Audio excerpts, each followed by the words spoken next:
Right. Good evening, everyone. Hi, guys. Welcome back to Plugged In. Thanks for joining in for another week of my series. Hi, Luce. So, today's guest is none other than Tashi Andrews, co-founder of Mastermind Productions, artist manager, entertainment consultant, just doing all kinds of great things in the entertainment industry. Round of applause. Welcome, Tosh. Welcome, my personal Hi, friend as thank well. you for having me, everybody. So we'll just jump right into this. Okay. Why the music industry? Why? Pardon? Ooh. Oh, So I'm hearing an echo in my headset. I'm taking it off, okay. I don't have and a you headset tell me on, if. so it's fine. Well, then maybe you'll hear me because I don't know.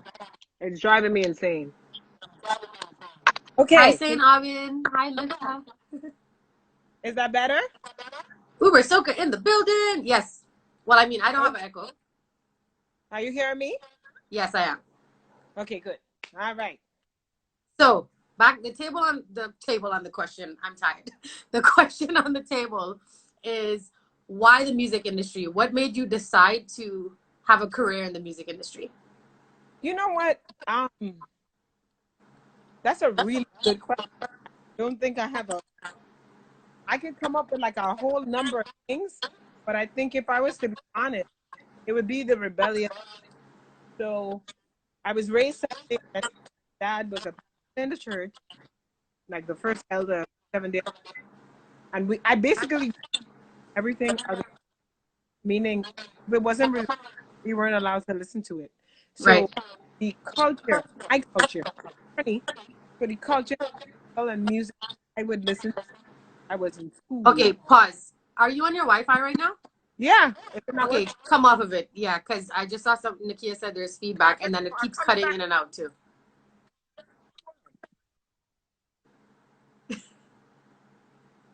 She's gonna come out and come back in. Thanks, girlies. I don't think. Better? Okay, keep talking. Hello. Okay, that sounds better. Girls, you'll just let me know if you're still hearing feedback, please. Right. So your dad was a pastor. I got up to there. So I think anything that my dad told me, that's exactly what I did. So if he said he had a rule, Kool-Aid, I drank Kool-Aid. If it depends. The dreads. I mean, so anything that my dad did, I did really. Music. So soca music was not at all. Like, Oh gosh, something is happening with your phone because everybody's saying there's feedback, there's an echo. Maybe where it's placed. If I have to stand up and do this, I would stand up and do it. Any better? Okay, go. Better. I mean, okay, no chipping. Okay, all right. No improvement. Somebody said no improvement. There's still. She said there's still an echo.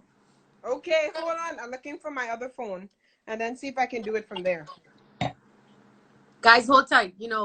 This is all new. This new normal. So we're still figuring out the whole digital space. Yeah, I wonder what's going on with the phone, but who knows?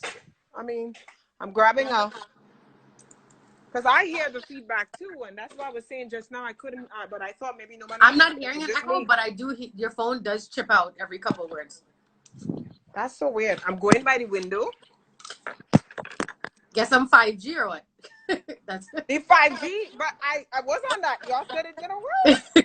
So Someone said, "Is your Bluetooth on?" My Bluetooth? No, I turned it. Maybe the Bluetooth is on itself. Hold on, let me go turn that. Okay, this does sound a little bit better.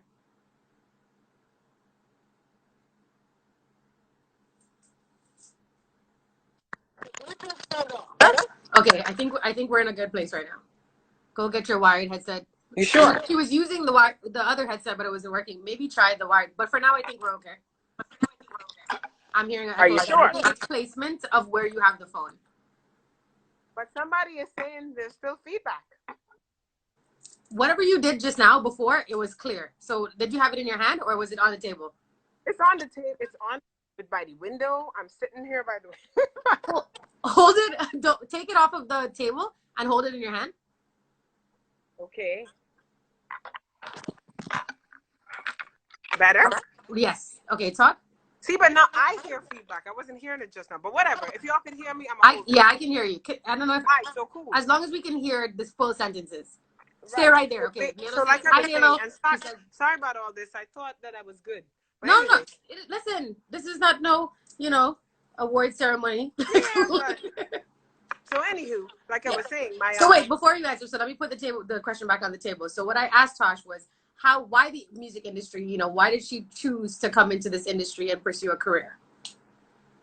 Right. So like I said, my dad just did not, soca was not something we did in my house.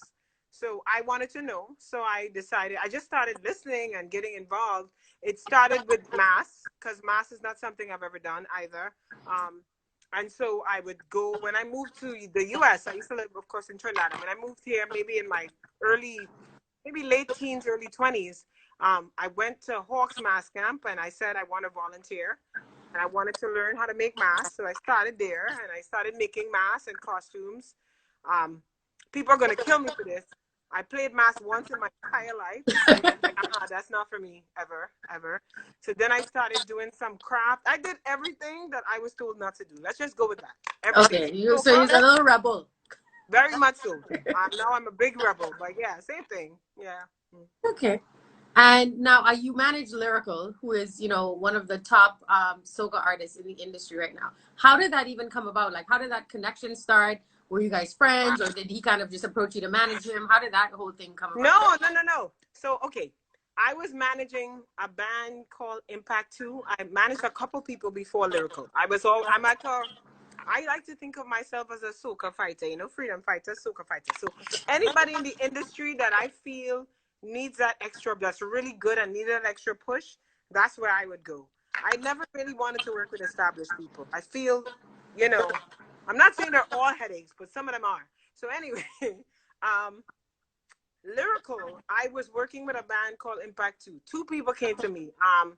Roomba, that's one of Lyrical's friends, and Richelle from Ramajay Mass actually came to me and said, yo, you have to hear this guy, Lyrical. He's real good. I was like, he ain't that good because I've never heard of him. And they were like, no, he real good. So I went out to see him and I was like, oh, he's actually pretty good. And I started helping him. That's where it started, really. And then we ended up working together. That's how it started. Roomba would say it was him and Richelle would say it was her. I would say it was both of them. They both came and said he was good and I listened and I went and heard. And yeah, that's how that started. That was like maybe 12 years ago. Wow. Okay. And, working, so I know you're saying that you would rather work with somebody that's not necessarily established or whatever the case is. So what are the ups and downs of working with someone who is not established and you're building them from the ground up? Okay, for me, it's okay. It depends on the person, right? Are y'all hearing feedback again? Please make sure. I can hear you fine. I think okay, good. So there are the ups and the downs, right? When you're working with a not established artist, I think most importantly is how hungry they are. That I really appreciate. Anybody, no matter if it's an artist or anything, once you're working with somebody who is a startup, their hunger level is at 200%. They want it back. They're willing to work doubly as hard. And they're also willing, right? The ego thing is not enough. I think that's so important because to get to that next level, you have to be willing to humble, listen, and learn. Right. They're like feedback. I don't know. Can you do Instagram on your computer? Like, how does that work? No, you can't. You can watch, but you can't get the video to turn on. Why is it not working? This is really weird. Do you have you want to try the wired? You have a wired headset? No. Oh, that's what. Only Bluetooth. I'm trying to think if I use. Nagi said my manager when I used to sing. I'm gonna try my other phone. Hold on. Hold tight, guys. If I find it, I will use it. If Tosh is echoing, it's because it's loud on Kerra's end. Okay, let me turn mine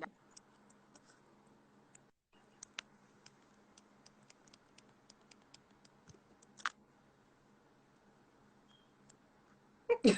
Tasha Riley. What happened? Okay, I just turned. Sean said to turn my volume down. Maybe mine is affecting yours. So, Tosh, talk.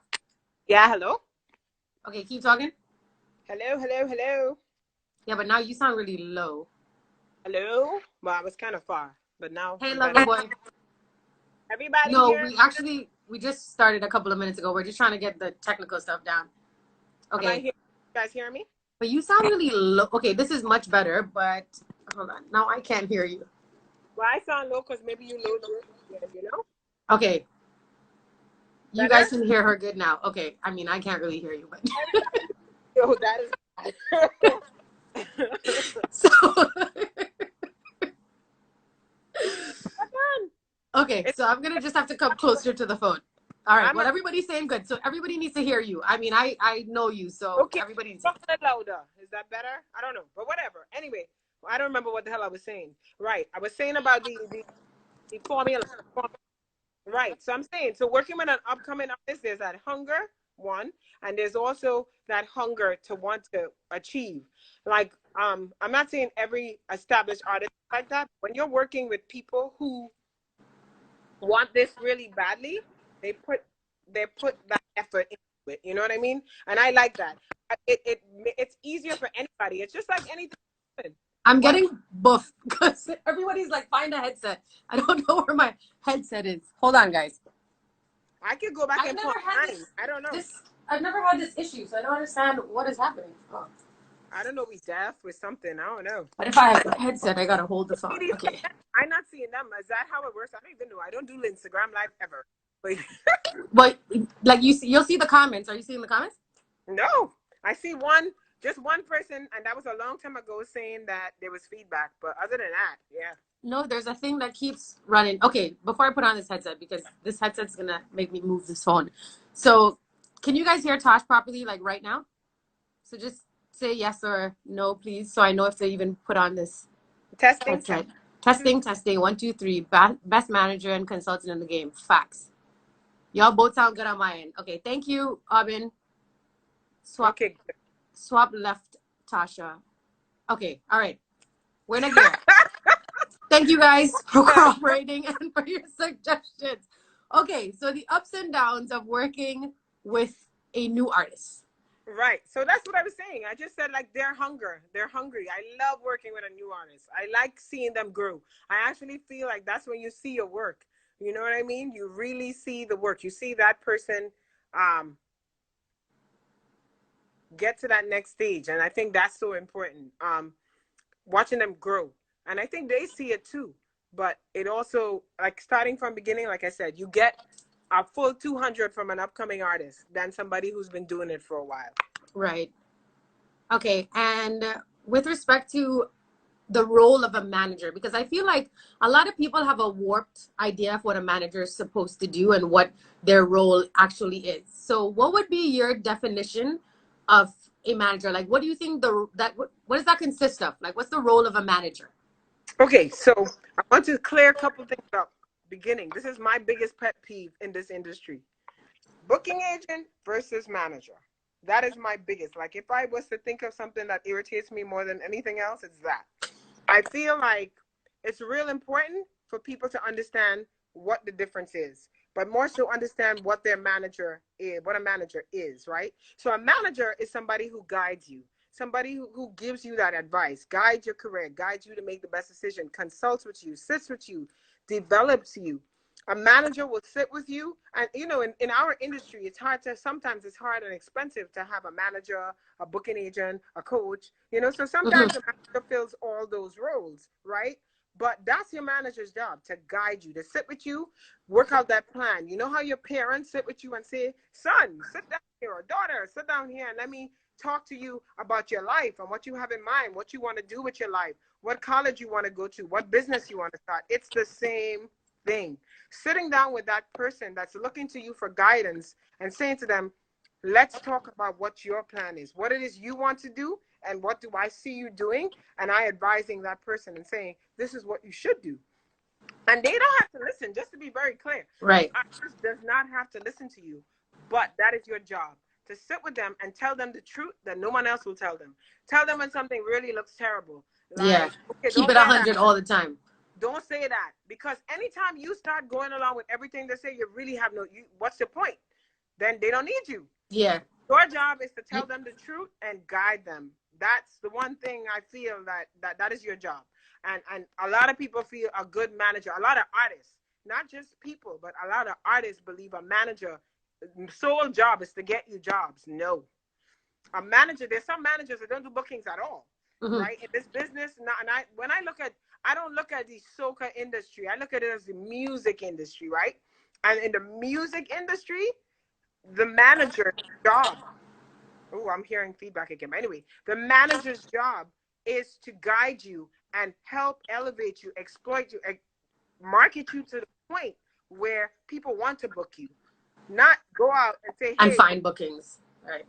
That's the difference. So I hope I answered that question. Yes, you did, actually. And I mean, I think that a lot of people, like I said, they have a misconception of what a manager actually is. Because, like you said, some people, you know, think that because you're a booking agent, you're managing them, and vice versa. Now, when you decided to become a manager, like, was it just a situation of like, yo, I want to be a manager and I'm confident and I could do this, and that's all? Absolutely not. Absolutely not. I went to I was working at my job. So this is about, I want to say 19 years ago.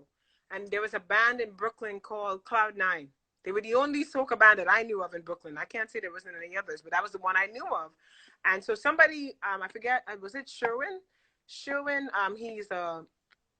he used to manage and do parties and whatever. Wild Meat Entertainment called me and said, Tosh, we need some marketing ideas for this band. So I said, oh, okay, no problem. And I went over. At that time, they had the Elite Arc in Brooklyn, and I went to have a meeting there. They used to rehearse there. It was a big band. It was young people.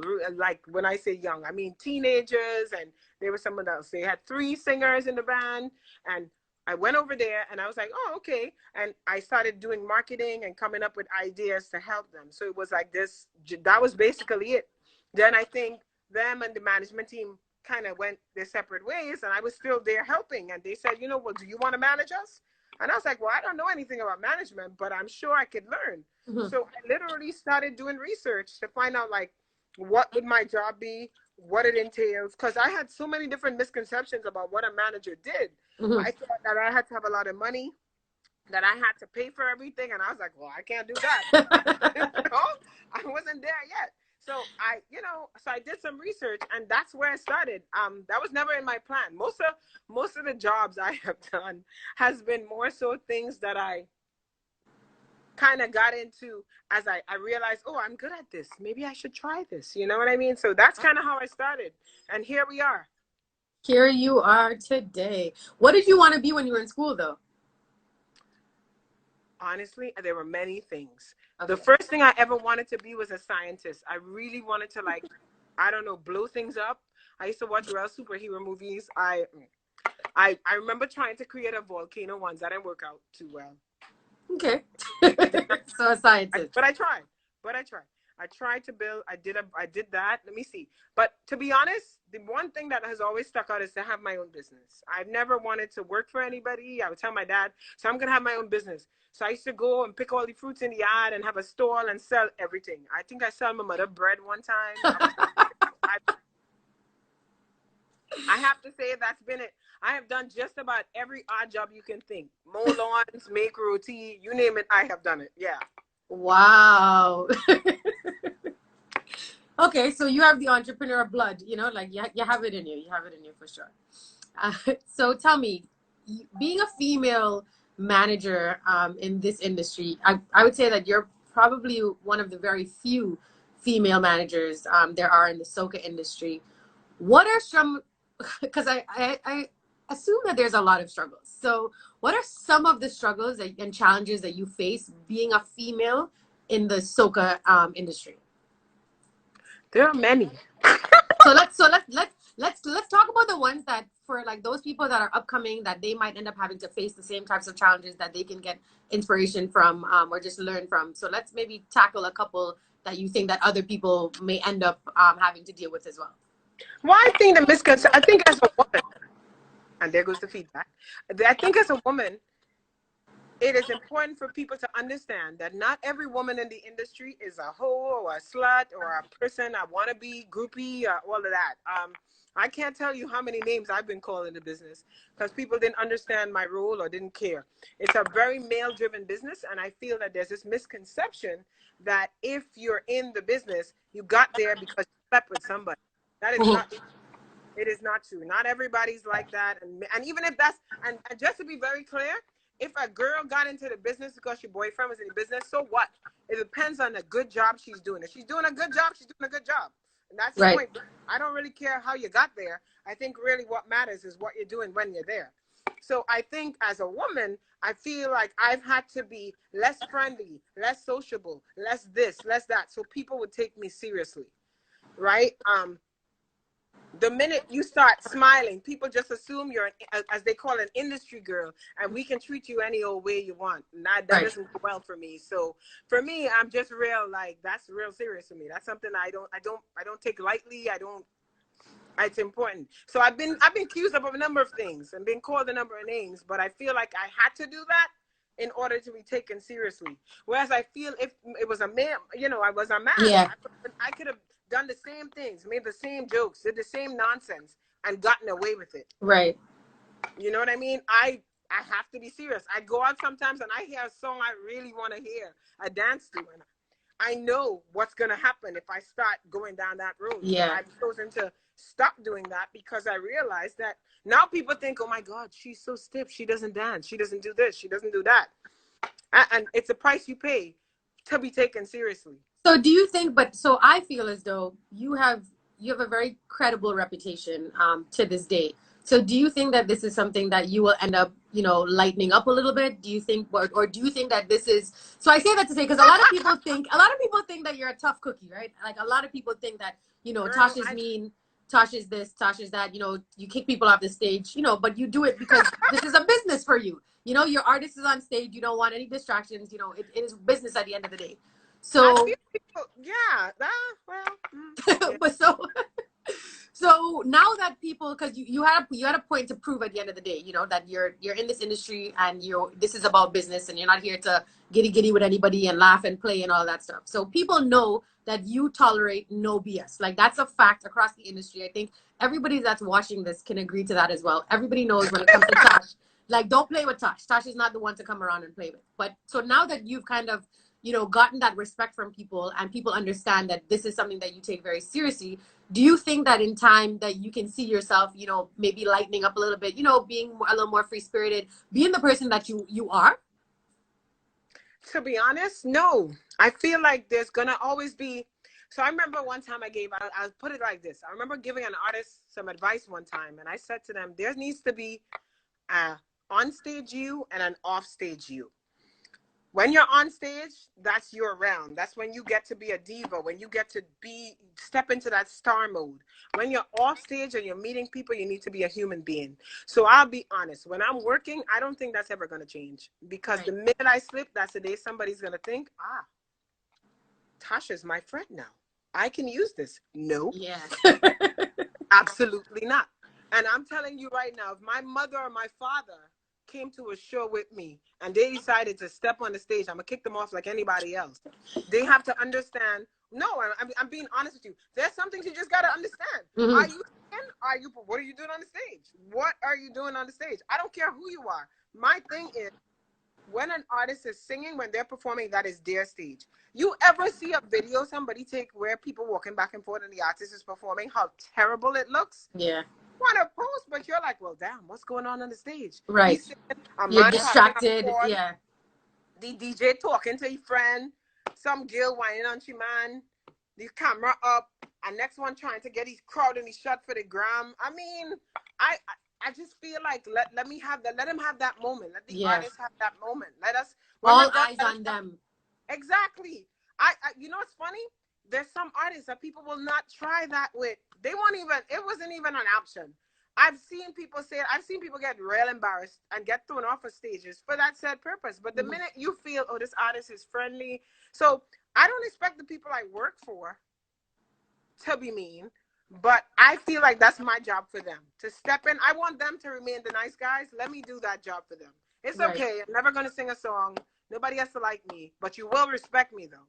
And that's what matters, really. Amen to that. I mean, truth be told, I've gotten buff.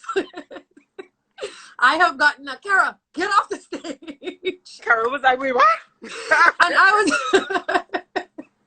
I was definitely in my feelings because I was like, what? I'm like, why am I getting buff? I'm in the corner on the side. You can't even Kerra, see. that's all right. You got it. A girl, I remember this one DJ went on the radio and talked about me and said that I think I'm bigger than the artist and I'm a diva because I threw her off the stage. Oh, wow. She was mad.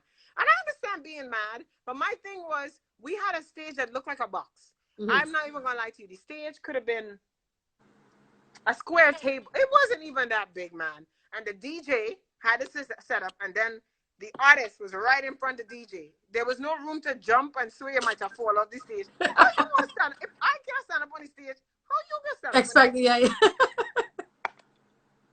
Yeah, so she had to come off the stage.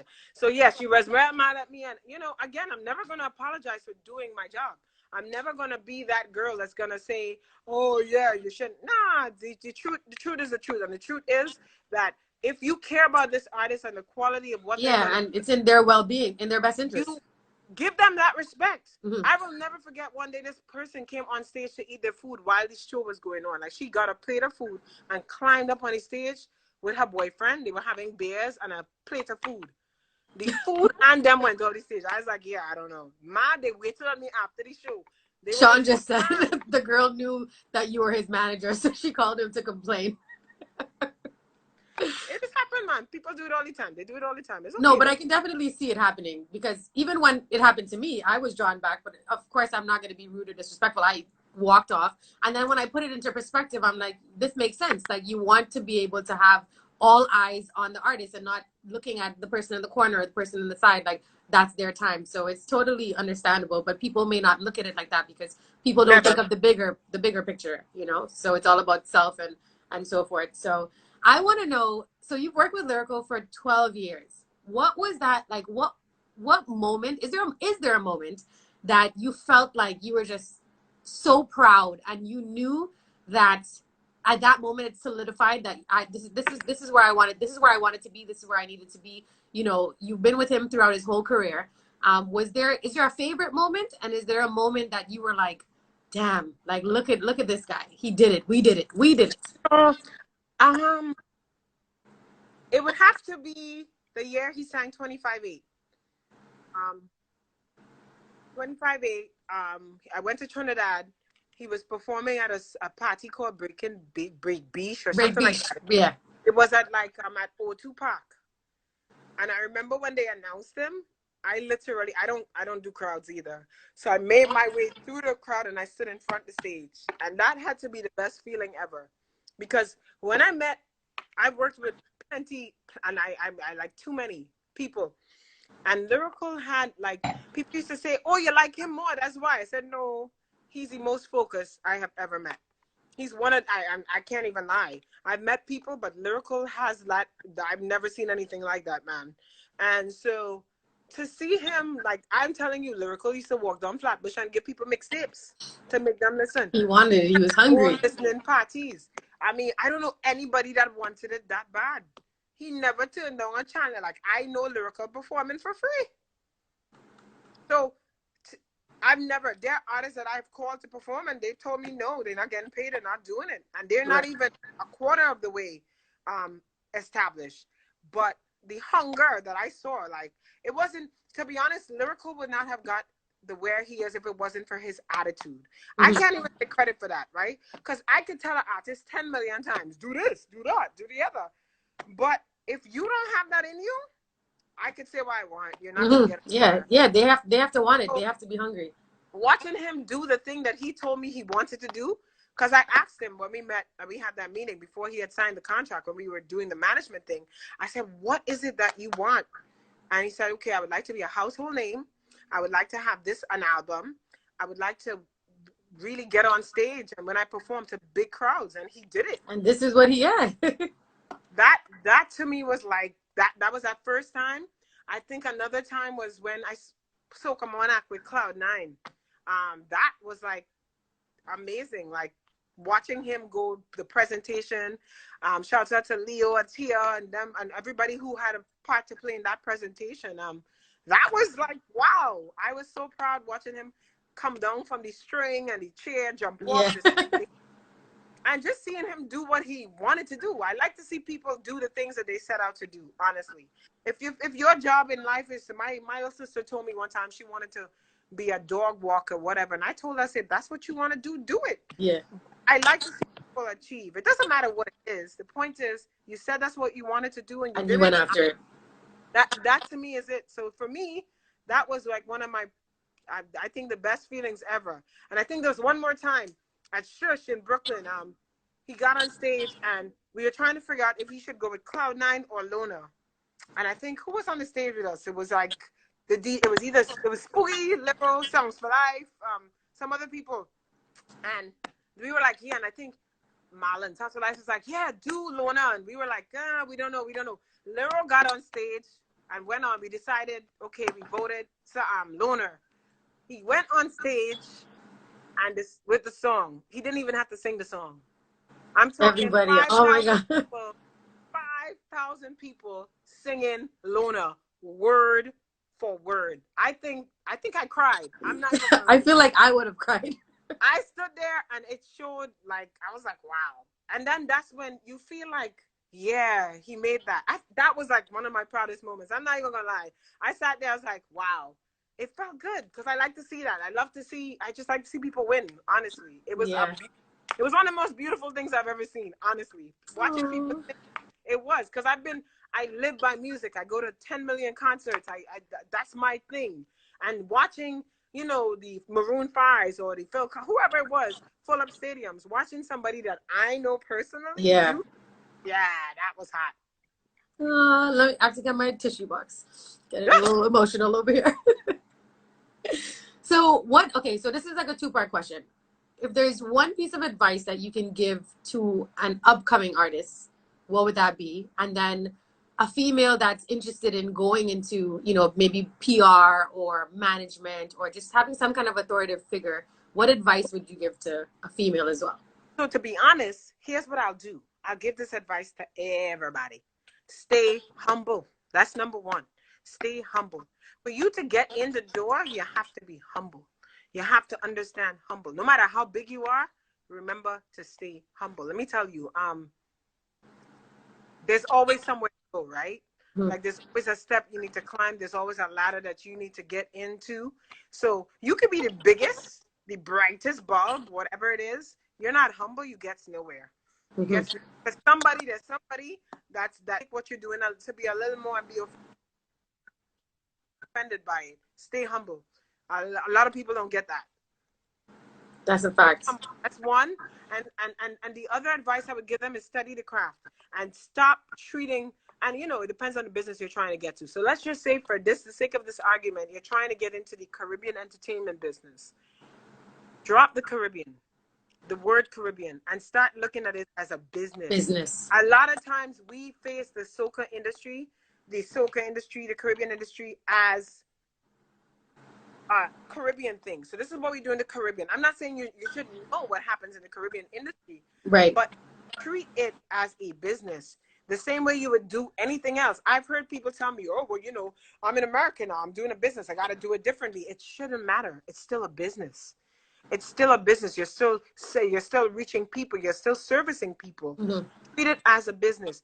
Do your research. Don't just research Caribbean things. Research everything, because we all know what we do in the Caribbean. Yeah. If you want to be great, go out and learn something that we don't do and implement it into, yeah.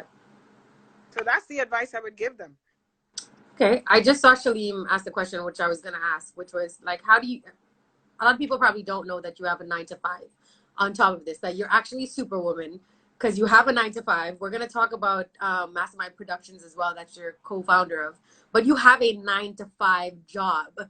So how do you balance? Like, I can't even find time in the day to balance CWPL, Kerra Loves Kids, and Kerra Denel Entertainment. I want to say that I have no life. Let's go with that. No life.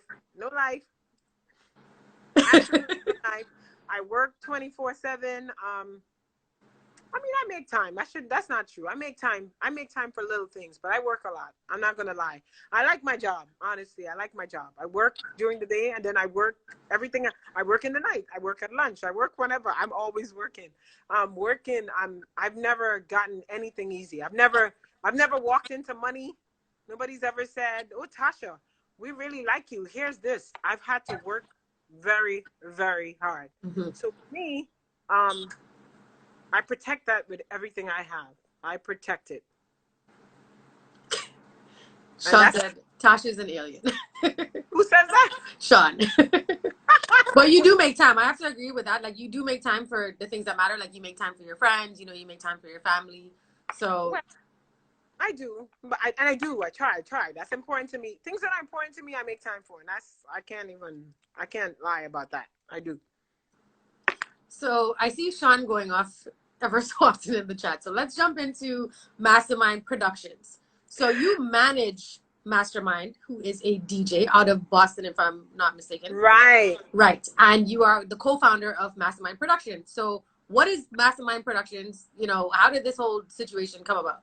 So Mastermind Productions for the lyrical and everybody. This was like, so I started the management. Then I met Sean, right? And Sean is like, so let's start. So I can't see Sean's comments, but he's gonna real talk now. So I'm gonna say what I'm gonna I'll tell you what he says. You please, right. So let me tell you about Sean. Sean might be one of the most blessed, gifted musicians, producers I have ever met in my entire life. When I met Sean, he was some crazy boy in Bungie's band. He just ran away, by the way. He said he's running. Right. He was very, like, I don't know anybody that I'm not, no shade to nobody else. People are good. But if Sean was to stop playing the fool, Sean could be right where Sean needs to be. Now, he's a brilliant DJ. I'm not going to take anything away from him there. People like him as a DJ. Me personally like him as a producer and a musician. Sean would pick up. The only instrument Sean is not able to play is the trumpet. He is terrible. He should never play the trumpet again in life. Never, ever, ever, ever, ever. But anyway, just don't do it. Other than that, he's really, really good, right? So I met Sean in Bungie's band. He had done let me see, that song Bungie wants to come on up with, the first song, Smoke Fire Brigade, something. Yes.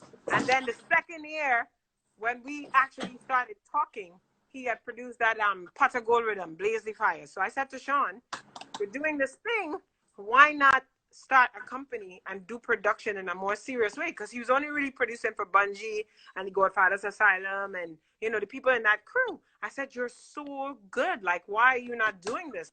And, you know, he was like, well, yeah, but I don't know how to. So I said, let's start a company. So he had the name Mastermind. So I said, okay, so we're going to call ourselves Mastermind Productions. He came to the US. We registered the company. We're a partnership. You know what I mean? And I started building that company from the ground up. What my goal for that company was, I wanted to have production management. I wanted to have a little label, honestly, because I felt like we didn't have a real label that represented soca, period. So that's what I wanted to do. That was my goal. It didn't work out that way, but that was my goal, to do that. So that's where it started. And Sean was producing. So that year we took over, he produced and he did Don't Stop for Show in Winchester, that one Groovy Monarch.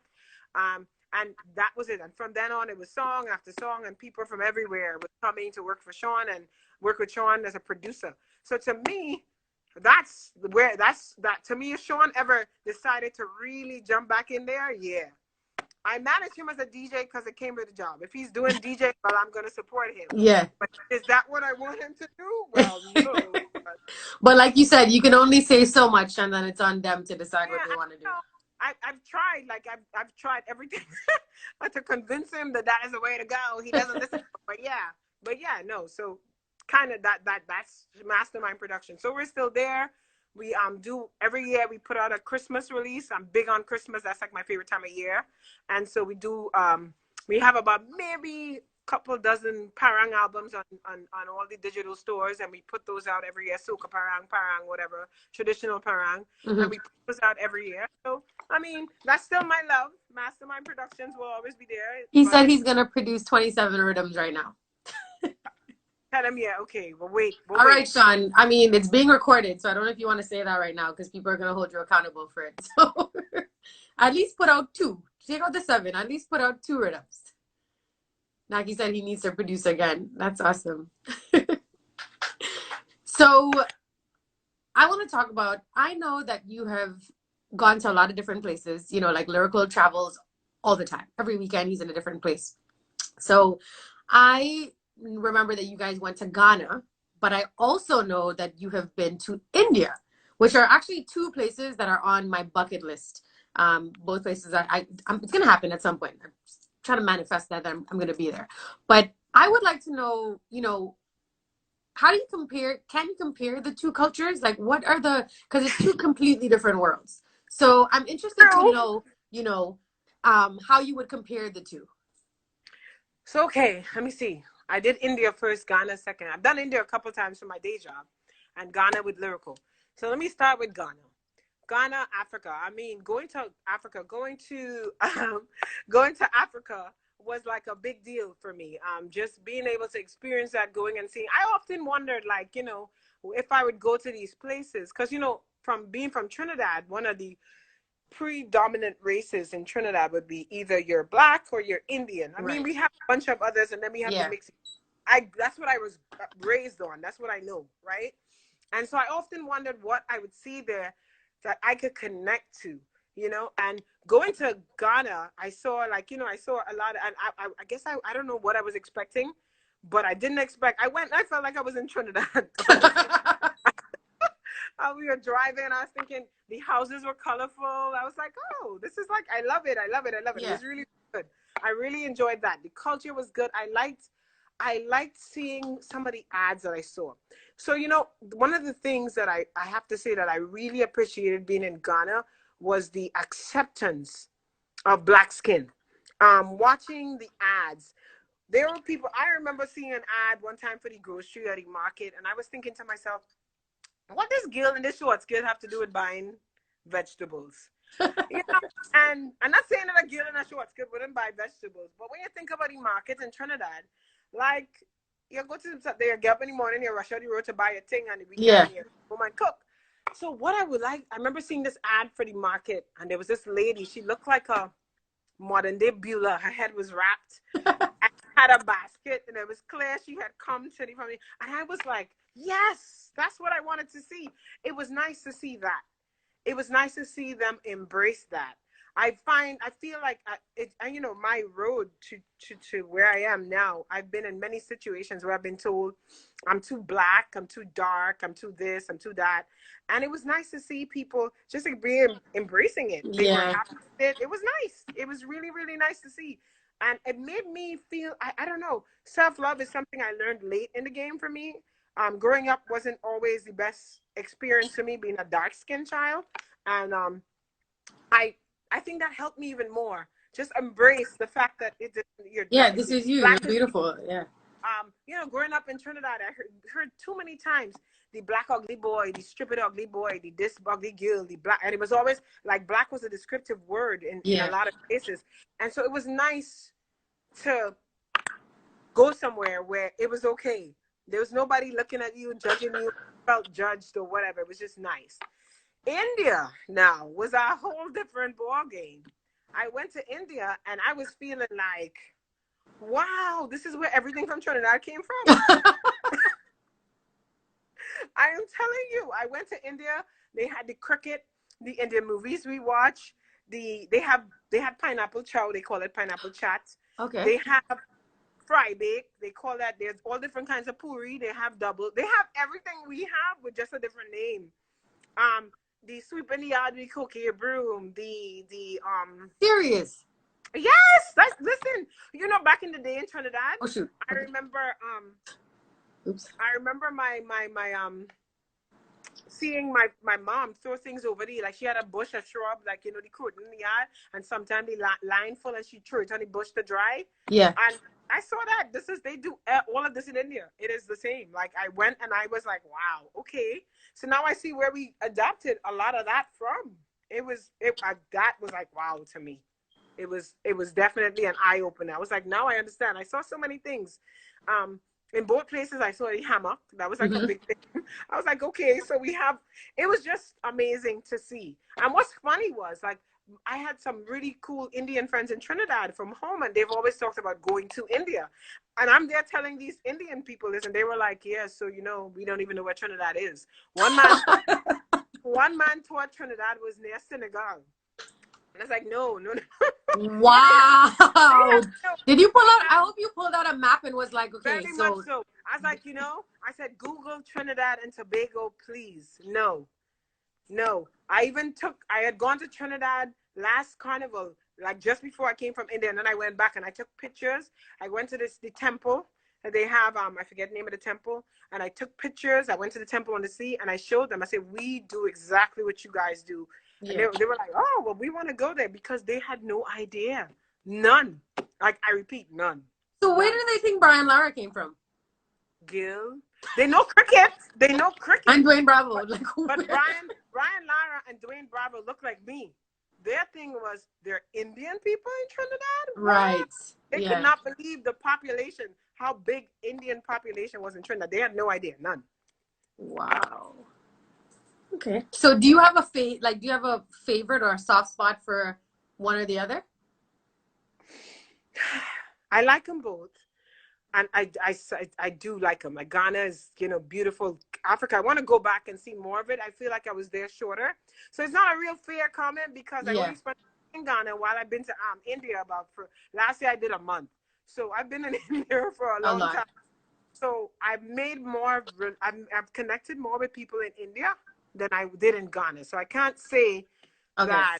I can't really, I don't want to say I like one, but for right now, if I was to pick, it would be India, because you know. Did you like the food in Ghana? No. Oh. Where I went, there was a lot of meat, a lot of meat. I am vegetarian. Yes.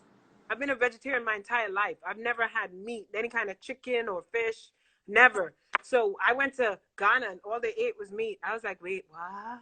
I need to go to Ghana. I'm a meat mouth. Exactly. We were there and they were eating, and I was like thinking, we went to a restaurant. I remember eating fried plantains. That was it, because everything had meat in it. So yeah, no. Damn, that sucks.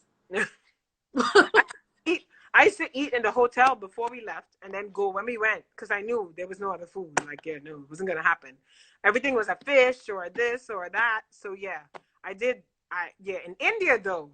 Do they kind of do like how we do, like choka and all that stuff?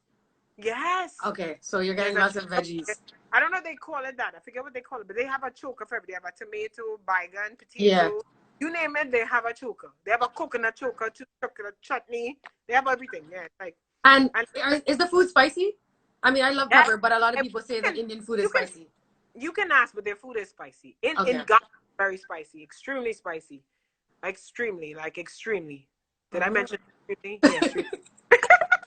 In India, it is spicy, but you could find a mix. So, like, I think this is no lie. The best Italian food I had though was in India. That's so random. I went to there's a place called the ITC Chola Hotel there, and there's an Italian restaurant in there. That is like the best egg pan parmesan I have ever had in my entire life. Someone just said, DJ Banty said, India is the best place for vegans. Of course, Sharice is in here about yum. Another one that doesn't eat meat. It was I can't. That was life. That was great. That was like pretty awesome. Do you have like a funny story from you went to Ghana with Lero, so do you have a funny story about Ghana? Oh gosh, I can't tell that story. I have to say, one of my funniest moments was the pepper food that we had at that restaurant that was real hot. And they said, Lero, you could eat pepper? And he said, yes. And sure enough. Did it go downhill really quickly? he couldn't finish the food because Leroy like girl pepper. Yes, he does. Pepper. But that was very. Oh gosh. Did you record? Did you record it? I hope you recorded it for future. No, I didn't know, but it was funny how he said, "Of course, what do you mean? I see pepper. I don't really have." Then that pepper came and was like, that sounds like something I would do. And I think that happened to me in Puerto Rico.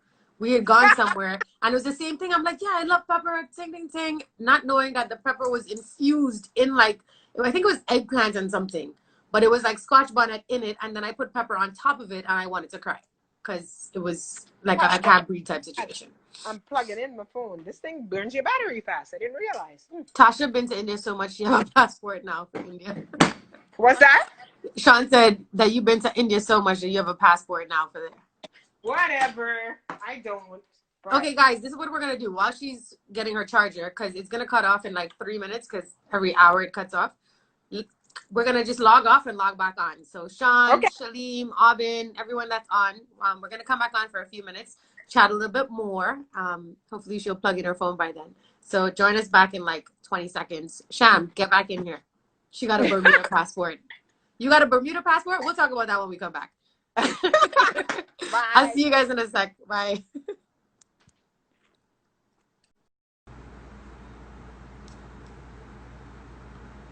And we're back.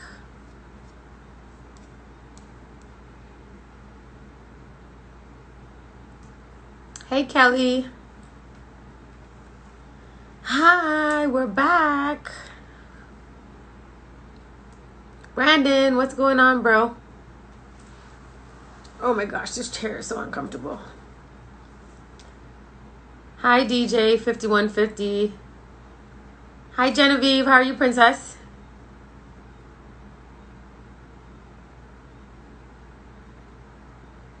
H. Kristen, I think you have to ask the question again because I only got the last part, which is about LFS. Hi, Shania.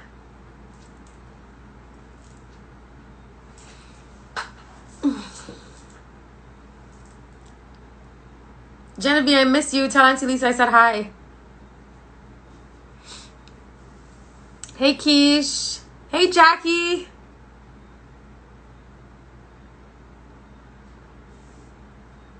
Kalisha, I'm gonna get back to you this evening. I'm so sorry. It's been one of those days. Jackie, how are you doing, my darling? I have to catch up with you soon.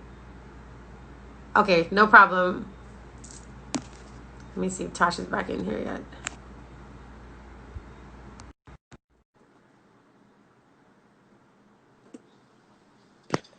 Okay, we'll just give them a minute to come back in. Genevieve, yes, I'm in Trinidad, so I will come and see you and Auntie Lisa and everyone once we can go back outside. All right, got Sham back in the building. Mystique. Sean said he's back inside. We back like we never left. Yaga yo. I saw Barry was in here before. He was saying boss lady, devoted, businesswoman, some other stuff that I missed. Oh, thank you, Barry. I don't know if he's back in here yet, but Island Walkout. Nicole, hi. Nicole, you need to call me. Oh my gosh. Sharice is back on. Oh, my friend from Colombia. Hi. Black Jew. Hi, S. Jill. Carnival Hunters. Oh, we just got people in here.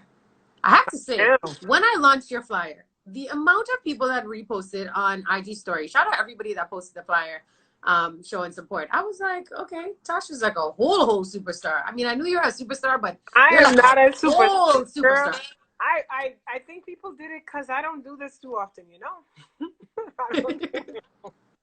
Sean said if you could FedEx some bus up shot for him. Hi, Marvin. And hi, Marvin. No, I mean, see Marvin. Hi, Marvin. Congratulations. Who's Marvin?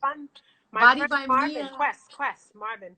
Oh, what's happening here? Oh, gosh. Sorry. 1 second. Trying to pin the comment. Nice, pretty wall, Kerra. Hello. I know. I'm trying to... Setless, Carnival Hunters. We love you, too. Sham, Sean, Kelly was here earlier. See, it's not moving. It wasn't moving for me before. I don't know. Okay, now it's moving. Oh, you fixed it. Darling. Hey, Peng from Bermuda's in here too. My What's going Bermuda on, Patty? family. Hi. Mrs. Hi, Natasha Marshall. St. Aubin. Oh, I love him. Hey, look, Chinese in the building from Trinidad, yes? Hi. The What's going on, Eagle. guys? Big up. Oh, everybody's here. Okay. Y'all making me feel special. Thank you. Hi, Kelly. I need to take you to an Italian restaurant. Kelly don't hate. The Italian restaurant was really good. Maybe you're right. Maybe, but it was really good. What's going on, lovely? Hey, thank you guys for tuning in to another week of Plugged In. Some of you guys were in with us for the past hour. Some of you guys are now joining. Just here, holding a vibe, talking to some dope people every week. We have Tashi Andrews in the building. Thank Big you, up. Kerra, for having me. Yes, the official. Yes. Here, and Big I'm up like, with the pretty teeth. Oh, thank you. So thanks. So H. Kristen actually asked, before I get into the next part of this, if you are still working with LFS. Yes, I am. Yes, I am. Yes, I am. They just launched their help initiative to help families. They've been, I spoke to Nkosi the other day. They actually were very affected by COVID and they lost a number of friends. People. Oh no, I'm so And sorry to so hear that. they've launched the help them, the whole family, whole of LFS launched that help initiative where anybody in need can reach out and basically request help, be it groceries, be it whatever they can help, they help. So, Right. big up to LFS on that. That was a really good, I think that was a really nice Yeah, thing to that's do. mad love. I really rate any artist that in this time where they looked and found a way to help. Lero started it off with that concert, that free concert. Mm-hmm. I thought that was really good that he did that because, sometimes you look at these things and you don't know how you reach people, right? You may do something and you might even been thinking about it.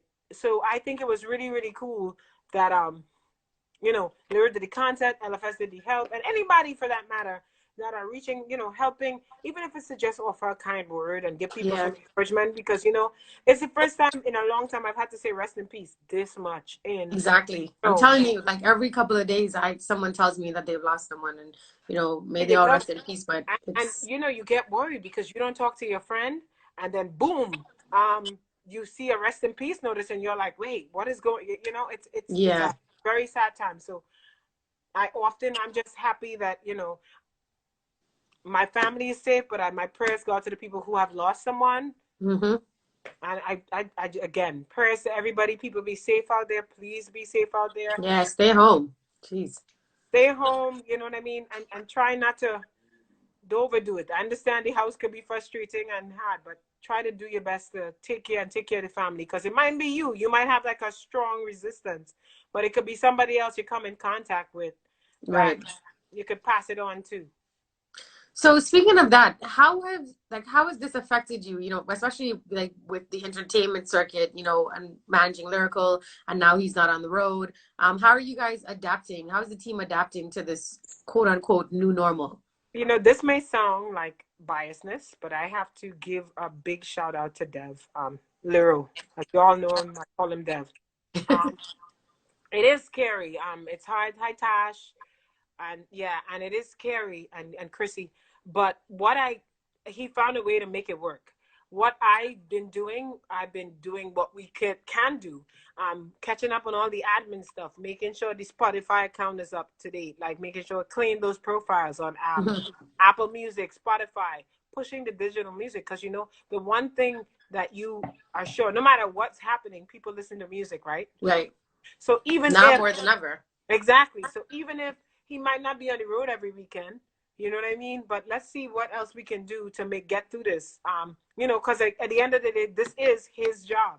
Mm-hmm. This is the job that he does. This is most any artist's job. So I feel like now would be a good time for you to look at all those other sources of income, things that you can do to promote, still bringing in something, because you still got to live, right? Mm-hmm. You still live. And again, if we want to touch on that whole management part, that's something that any good manager will talk to an artist about, managing their finances. Again, if you're like a superstar making millions of dollars, you may have an accountant, but not everybody has that, or a financial advisor. So in our business, that's not as big just yet. I feel like it's a great place for us to tell our artists, invest your money in something else, start doing something else, looking for other opportunities. Touring is not the only thing you can do, you know? Correct. So looking at investing, selling your music, owning your masters, putting it out there, selling, doing things. Merchandise. There's like so many Merchandising, different. exactly. Yeah. Lyrical just launched his merch company, Etre Super. And, you know, I tell everybody the same thing every time. Look for ways, even if we weren't going through this pandemic right now, I tell people always invest in several things. Yeah. Like I told you before, I never got anything hard. I've had to work hard my entire life. So I protect that, and I feel getting up on stage and singing every night, sometimes twice a night, it's not always is the easiest thing to do. It's not an easy job. You might be singing forever. I say invest your money. Yeah. Whatever it is, that passion that you had before, you make a little money. If it's buy stock, get that. Whatever it is, start a little Yeah. business. Invest real estate, you know, You know, anything. one of the things that I really appreciated when I was in Ghana was watching the way people. So we went to like a little village where we could buy souvenirs. And what I liked, there was this guy. I called him the runner. You know, when you have a stage and you have the man that is run from the Yeah. front Yeah. of the Yeah. stage, Oh, I need this. I need. he was the runner. So we went to one booth and we said, you know, I was looking for some kind of key rings. And I said, he said, like what? I said, well, you know, maybe the African drum. Oh, we have that. So I'm thinking, well, I don't see the drums. I come Yeah. in. He went to a booth, brought it. Then we wanted a certain dress, a skirt. We have that. I'm like, there's no clothes here. Oh, no, we have that. And let me tell you what I really saw. I was so appreciative of how he was able to round up everything that we need while standing in that one booth. And I like that because we supported each other. And that's something we really need to do in our community, in every community, but more so in the Caribbean community, supporting each other, streaming the music that they can be that they can make some income from. Because Yeah. let me tell you, one of the biggest payouts for artists that own their masters and is able to sell is YouTube, right? YouTube is like the longest standing. If an artist is looking to cut some of that streaming money, start making some playlists on YouTube. Let Yeah. people be able to find you. You know what I mean? And keep doing it. It actually works. It actually really, really works. So for me, it's been work as usual. I've been working from home. That hasn't stopped. But I can stay thinking of ideas. I always have. I had a great idea to run by Nero when I'm done here. And Sean, I'm always on like, yo, you know what we could do here? And blah, blah, blah. That's basically how it is. But I feel like now is a good time for those of us who can focus on that thing that you've been putting off for a while and start investing your time there. Start thinking Yeah. about And what even, can I like you do. said, doing admin stuff, because a lot of people have businesses that are not structured. And, you know, there's nothing wrong with that. But now is the time for you to really buckle down and create that foundation, create that structure. So when we come out of this, everything is ready to go. You know, Yeah. you just focus on what's ahead, but you're taking care of everything at home. So I think that that's really, really good advice. And I know that there's a couple of people on here that definitely can benefit from that information that you shared. Yeah, just do it. I feel I would love to see some of my DJs, not throwing no shade at Sean, I promise. But I would love to see hi Starfire. I saw her say hi. Let me say hi before she goes. Yeah, but I would love to see some of my DJs start producing, honestly. Start putting the, cause you go to think about a DJ's job on the set. I Hmm. remember going somewhere, I'm shouting out Puffy. I remember going to Belize and seeing Puffy take a stage and build something. I don't know where the beat came from. I don't know if it was his beat, but I saw him do it. And I thought to myself, wow, this could be something. I've seen many DJs do it. Take a beat, I don't know, I'm saying it all wrong. Lengthen the loop and then add things on top of it. Why Yeah. not do it? A long time ago, I remember this in with Sean. We had a piece of music, and I said to Sean, so it was an instrumental piece of music, and we had the biggest fight ever in Mastermind Productions. I don't think about should he find an artist to voice it or should it be an instrumental? I Hmm. was all for the instrumental. I said, let's leave it as an instrumental. And he's like, nah, nobody wants to hear that. I said, Sean, leave it. So we fought. He talked to his brother, his father, everybody. I was like, Yeah. Sean, leave it. Today, and I know people know it, Black Cake and Sorrow has to be one of the biggest Christmas instrumentals ever. Hmm. Yep. Ever. Amen. They play it every year as a road march in Trinidad. Sometimes you just need to go with that. Music is a big deal. So some of us might be looking, I wonder why DJs never sell loops. Like, I don't understand. Why don't you make a loop and sell it to other DJs? Give it to them. They could use it in their sets. But I also think that a part of it is that they're not aware. Like a lot of because our industry doesn't, and I'm sorry to say this, but because our industry doesn't actually have any structure, it's difficult for people, you know, whether it be DJs or artists that come in to kind of just follow suit to something. You know, like they don't, there's no, so if I decided tomorrow that I wanted to be a DJ or I wanted to be an artist, I wouldn't have as a normal like individual that's not in it, I would have no idea where to go, who to talk to, you know, what to do. So you might get advice from someone here, you might get advice from someone here, but there's no like handbook or to tell you, okay, you know, you have to register with COT, you have to register with BMI, you need to do this, you have to have an EPK, make sure you do this, you know. So I think that there's a lot of DJs that can do this stuff, but they don't because they may not think, they're not thinking like that. They're not thinking, okay, maybe this is something that I can do and, you know, I can't be sued for it or whatever the case is, you know. And I think that there's also a level of fear as well of trying something different. They're so accustomed, like DJing is their life. This is what they know. So production may not necessarily be an avenue for them because, again, coming out of your comfort zone. Right. And you have to. And I don't think they see it because the thing is, we follow, you know, you were saying about structure, but that's where a good manager comes in, right? Right. You have a manager, you might be focused on one thing. So a DJ's job, he gets up in the morning, okay, good. I know how to play music and that's what I'm going to do. Right. And that's what he does. But I really feel that that's what they need. They need somebody to say, here's what you can do with this concept. You can take this and turn it into something else. It doesn't always have to be that one thing. I've heard people tell me, yeah, well, I don't really want to do that. And I'm like, yeah, but why not? Like, there's nothing that stops you from doing it. Nothing. I've seen, and that's something we have to learn to work together. I would like to see, and I'm hitting on my DJ people because I've seen too much back and forth. There are lots of DJs out here, lots of them doing this thing, right? We got to learn to work together and not cut each other down. If a DJ man, if a DJ guy, you understand where I'm coming from? If a DJ built a loop or built a rhythm, will other DJs play it is the question.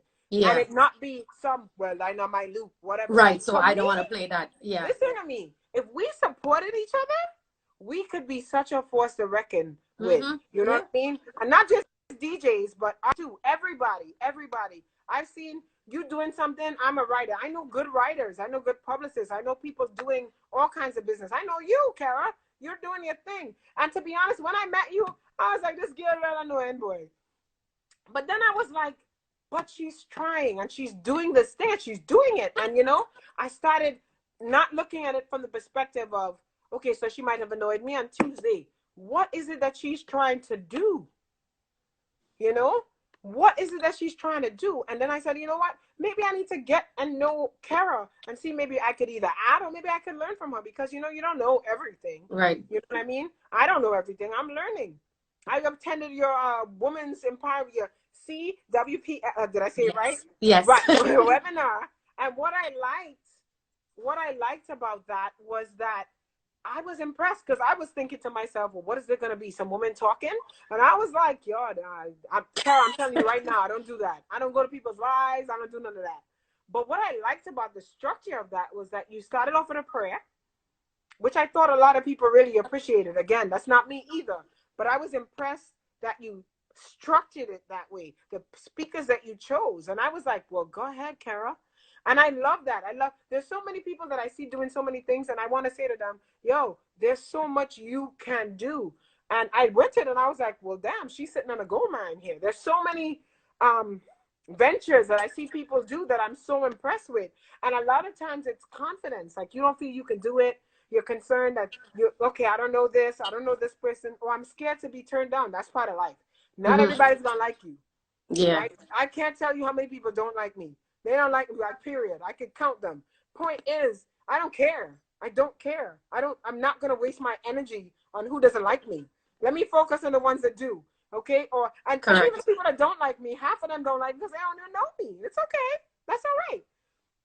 But I like to see businesses structure and work and do their thing. I like to see anybody doing. My friend, who's on here, St. Aubin, for instance, another one that when I met him with some friends backstage at a soca concert. Did I know who the hell he was? But his energy was so good, right? And I was like, well, what does this boy do? So one day I hit him up and he said, you know, I'm on Broadway. And I was like, you're on Broadway? I said, what do you mean by Broadway? Like which Broadway? The street or like? And at that time, I think he was in the Carole King story. And I was thinking, okay. And we went out to support him. I didn't know him from a hole in the wall to say he was a friend of a friend.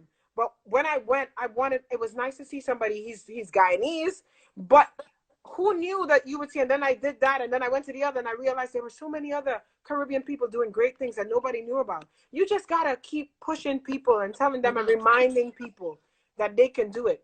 I feel like if nothing else on this world, I mean, if I don't achieve anything else, I hope that when I leave this planet, people could sit and say, you know, Tasha, really tell me to do that. Yeah. I want to do that because I wish somebody told me. Nobody told me when I was doing this. I was just doing it, but with no guidance, no nothing. I want people to learn. I'm so proud of the people that, you know, continue to push, continue to do what they do. You know what I mean?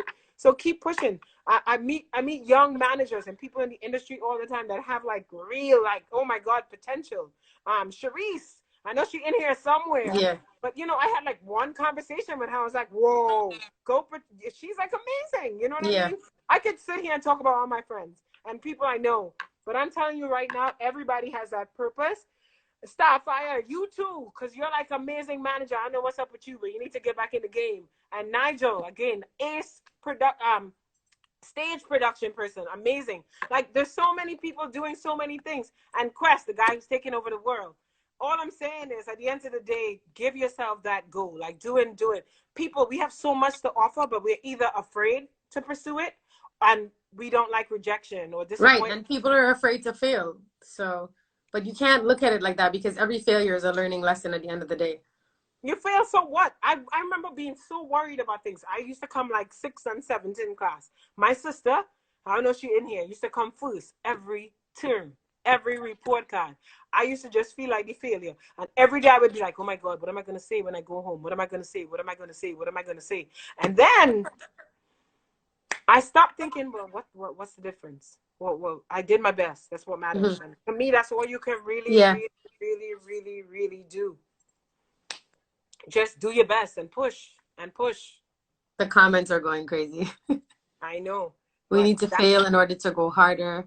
It's the truth. Great topic, ladies. But no, and I think that more conversations like this need to happen because a lot of people are, you know, sitting at home and, you know, they know one thing and they may watch TV or they may, you know, hear a conversation about, you know, along those lines. But like people need to share more of this. Like I was saying as you know, at the webinar, like a lot of people may look at me and say she's all put together, you know, like she's doing this webinar, she all these women, but she's not going through anything. And I go through the exact same fear. I go through the, you know, should I do this? Should I have this event? Should I bring it to New York? Should I take it to St. Kitts? You know, we all go through the same thing, but, you know, I always overcome that because I believe the same thing. Like, I believe that I am living my purpose so that I know that God will always guide my steps.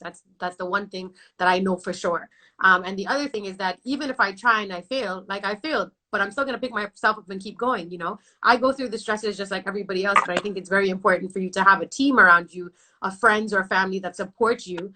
And then you said that keep it 100 with you, you know? True. But to be honest, Kara, not everybody has that. Like, that's the thing that you got to remember. Like, people, you got to find that strength within you. I'm being honest with you, right? Yeah. Like, I used to not tell people anything. When I was like, I don't know how old, I had all kind of complexes. Let me just tell you right now. Yeah.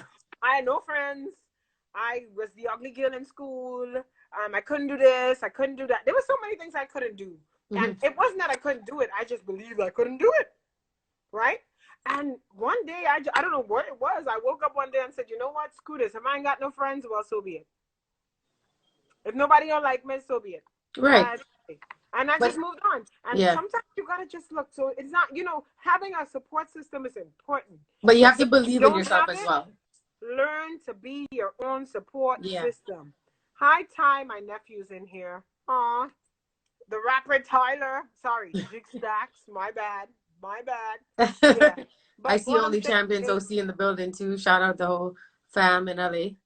Yeah, like you just gotta keep pushing. I appreciate, like I see Chrissy in here, and it's just Chris Tell E, whatever her handle is, and she's like one of those people that I met. So like I'll tell, this is a true story. Sadale, I don't know if you guys know him from St. Lucia. Sadale came to Mastermind Production to do a song. And so Sadale brought his 2 friends. He came, it was his first time there, and I was like, okay, he has an entourage. The first time he came. So he brought Chrissy and a guy named Claude, right? So they sat there and we talked. Don't ask me how it turned into this. Before Sadale left with his song, we got Chrissy signed up to sing a Christmas song on the album, because we didn't know Chrissy could actually sing. Claude wrote the song. Claude started writing music for everybody. Claude is now like a big time mask designer for everywhere, from Tribe, Go Right Back, Claude Dessert. But what I'm saying is, they didn't come in here, they didn't come to my house looking for that. Sometimes you just need to have a conversation with somebody and inspire them. And the next thing you know, they're doing it. So to me, and let me tell you, when Sadale came, I'm so proud of him, because he came, he didn't have no song. He never did a song before. That was his first song. And we sat and did it. I thought that was like so amazing to watch the growth. We went to St. Lucia Jazz Festival, and let me tell you how proud I was watching Sadale climb them steps and get on the stage and sang. I'm talking about, he did that. There's some song, he was jumping, well dressed, and I'm thinking, who the hell is this fella? Who is this guy? Like, who is that? But it was nice to watch. I love that, Kerra. You don't know. I feel like people winning is like the way to go. I feel like I want everybody to win. I feel like, and that's the reason that you'll always be blessed, Tosh, because you are selfless and you just want to see other people win. And that's something that's lacking in this world. A lot of people don't want to see other people be great or do great things. Everybody feels like it's a competition. You know, if she's doing it or if he's doing it, you know, I should be bad-minded about it. You know, but people fail to realize that everyone has their own purpose and everyone is unique, and God gives everyone a different path and a different purpose. So it doesn't matter if you're a manager and I'm a manager. There's no reason for me to look at you and say, oh, well, Tasha's a manager. Da, da, da, da. No, we can all win. Everybody could win. There's enough for everybody in the world. And the more that we come together is the more that we can do better. And if everybody believes that, we will support each other and put things apart. Come on, man. I just, like I said, I feel like, I could tell you stories, man, but all I'm saying is I want to see that. I want to see us just, I feel like the other thing I really would like to appeal to, like, people who have these, what do they call them? Influencers? Yes. The social media stars. The social media influencers. You should, if no other job, you should do. When you have 100,000 followers, try to infect people with goodness. Remind them. Positivity. Not just about me. Do something to inspire and encourage another person. That is all we need. You have to do it all day. We're not asking you to turn your page into a church. What we're asking you to do is use it for something good. Yeah. Because whether you like it or not, somebody out there is looking to you. You're the role model now. You're no longer just the star. You're not right. People are looking up to you. Exactly. There are people looking at you. The comedians, the singers, the artists, whomever. There's always somebody on your page looking and saying, yo, I want to be like that person when I grow up. I want to be like this person when I grow up. There's so many people I've seen come from way far that I was like, whoa, look at you. Encourage them. Sometimes you're that person they're looking for. I remember I'm not going to call names, my niece, she likes to sing, and she went to a Caribbean concert. I remember her approaching a female artist and asking for an autograph one time, and they shut her down, said, not right now. And then said to her, what? In life, you don't ever get everything you want. I'm thinking to myself, how much would it have cost you to give that child an autograph? Like, how hard would that have been? But this boils back to what you said. You have to maintain a level of humility. A lot of people lose that. You know, they might not even be making the money that they want to be making, or they might not even actually have the success that, you know, they aspire to have, but yet they feel as though they've reached somewhere. And this is why that they should be this way. You know, it's a sad reality that this is what's going on. But, you know, again, Dwayne Matthews just said there's a lot more good in the world than there is bad. And I think that that's true. And I see it all the time. Like every day, something I'm reminded by something, whether it be someone that messages me on Instagram and says, you know, your post today made me feel really good about myself, or someone just messages me out of the blue and tells me a story about something they did. Like there is a lot of like just good in the world, and we need to start focusing on that and not focusing on the negatives, not focusing on the people that don't like us, or not focusing on the people that have things to say, or, you know, like all of that stuff needs to just be left at the door, and you need to just focus on the love. Go where the love is. I did a post, I think it was 2 days ago, where I said there's a lot of people that probably don't love you, but there's also a lot of people that do love you. You know, go where the love is. I always say, go where the love is. Go where, you know, go where home is, because there is a lot of people that will check for you. There's a lot of people that will love you. And aside from all of that, there's just a lot of good in the world. There's a lot of good people doing a lot of great things. And I think that, again, you know, you and I talk about this all the time. This is one of the reasons that I pushed to do this on IG Live, because I want to showcase, you know, all the people that are just doing great things. They don't have to be an influencer. They don't have to be anybody that you may even know. But if they are, you know, infecting the world with that positive energy, and they're putting, you know, good things into this world, I think that it's important for everybody to hear about that, you know, because you never know who's listening. Like, we have, I guess, about 40 people on here right now, and I have no idea who's on here. I don't know, you know, who's taking this in, who's, you know, being inspired by this. But this is what it's about. Like, we need to make it our mission to inspire people, especially during this time, because there's a lot of people going through a lot of things that we don't even know about. A lot of people have lost people. A lot of people have mental illness. A lot of people are going through a lot. So I think that more than ever, we need to use, like you said, our platforms to inspire other people. We need to be kind to one another, you know? It can't be. I'm not saying don't promote your thing, do your thing and make your money. That's not what I'm saying. I'm just saying, if it means offering a kind word, talking to somebody, people don't understand how important just being kind is, honestly. Yeah. I'm not saying that I'm going to sit here and be like, oh my God, I sit every day with kumbaya. No, but Right. if somebody reach out to me, why not? Like, why not? Like, why not just say what, you know, talk to them. Yeah. Talk to them. You're not too big. You're not too, I ain't saying you talk to everybody, but where you can, it's always good to, you know, to cause change. Maybe you inspire them and they do something. Yeah. Right. You never know.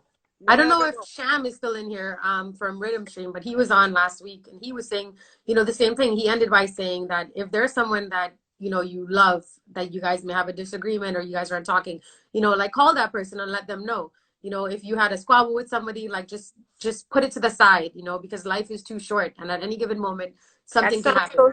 That sounds shamish. You know, but it's true, you know, because I've been thinking about it as well. You know, maybe someone that I haven't spoken to in a long time, or, you know, maybe someone that I had a disagreement that I never got to, like, get past it. You know, I'm picking up the phone and saying, hey, forget all that. I love you. I genuinely love you. And that's what it is. Kerra, egos is a hell of a thing, you know. Mm-hmm. Sometimes I remember when I was growing up, I would be the peace bearer, right? With my sister. And I would be like, so much. I would be like, oh my God, why do I always have to be the one? And then I was like, you know what, whatever. That's my role in life, then that's my role in life. Mm-hmm. You're right. But sometimes, you know what I mean? I agree with Cham on that.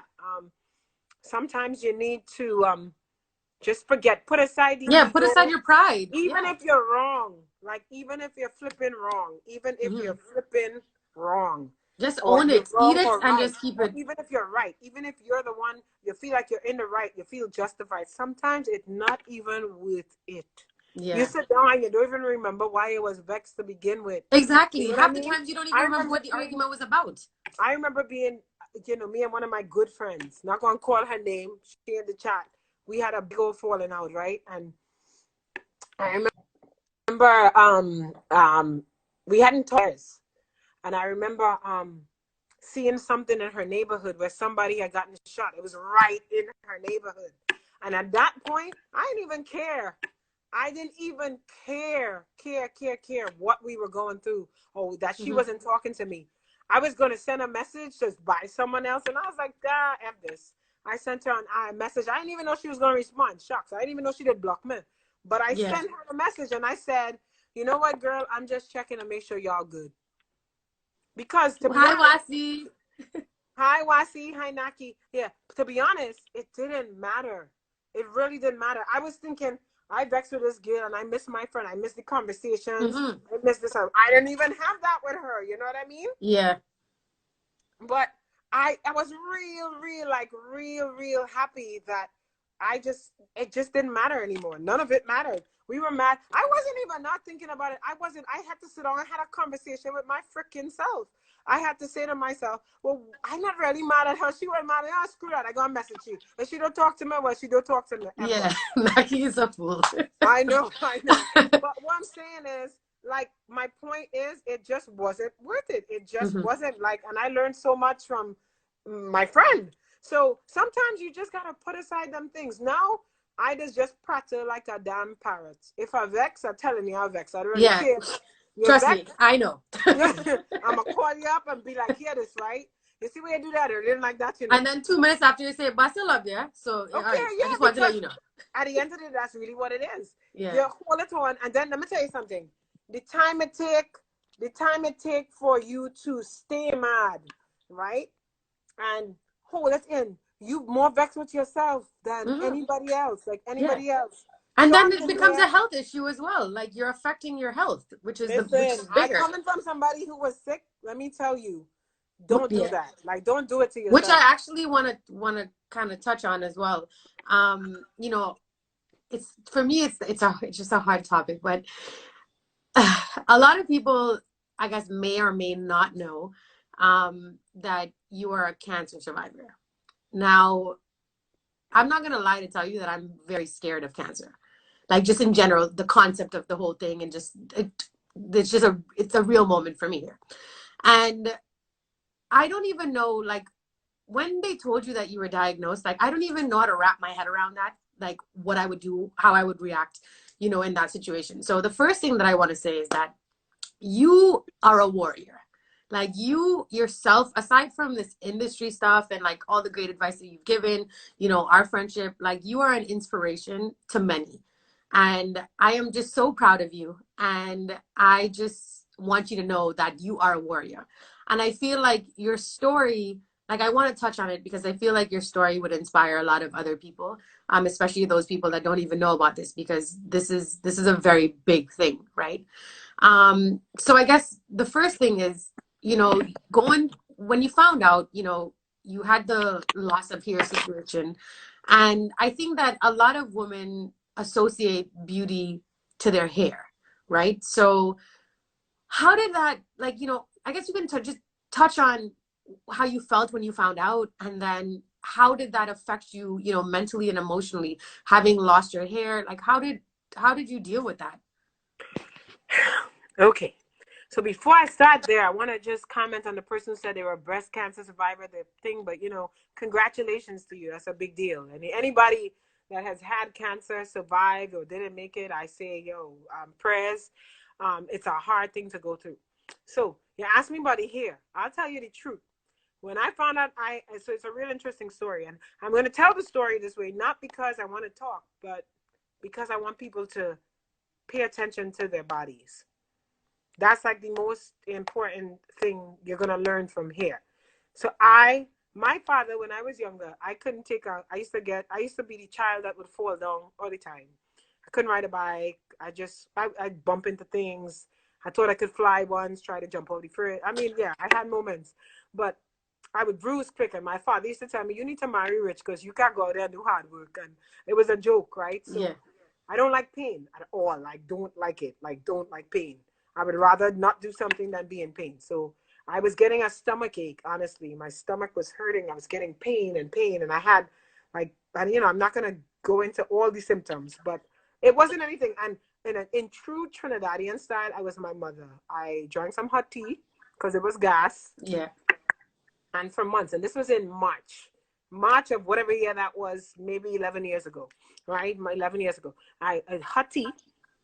And then I would go back and I'd be like, this pain. I remember telling Sean, yo, this pain. And so we end up going to the doctor, and the doctor told me I should change my diet.